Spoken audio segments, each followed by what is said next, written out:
Report Qaiser Khan D I G east Farooq Lanjar Gulistan Jauhar پہنچ گئے۔ S S P asset نفری کے ہمراہ متاثرہ مقام پر پہنچ گئے۔ رینجرز کا جوان شدید زخمی حالت میں ہسپتال روانہ۔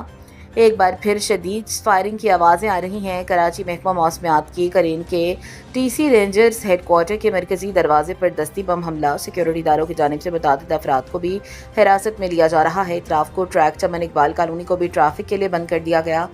ذرائع گلستان جوہر بلاک 8 رینجرز کمپنی کمپاؤنڈ پر حملہ مقابلہ جاری ہے۔ پہلے زوردار دھماکے کی آواز آئی، اس کے بعد گزشتہ 25 منٹ سے شدید فائرنگ جاری۔ علاقے میں لائٹ بالکل غائب۔ خارجی کتوں کا مقابلہ۔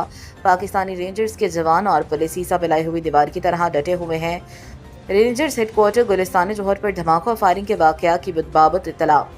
مورخہ 27 جون 2026 بوقت 2 بجے مقام کشور ہائٹس کے ساتھ واقع رینجرز ہیڈ کوارٹر گلستان جوہر بلاک 6 بالمقابل سنڈے بازار گراؤنڈ میں ایک زوردار دھماکہ ہوا۔ دھماکے کی شدت کے باعث قریبی عمارتوں کے شیشے ٹوٹنے اور اطراف میں موجود درختوں کو نقصان پہنچنے کی اطلاع ہے۔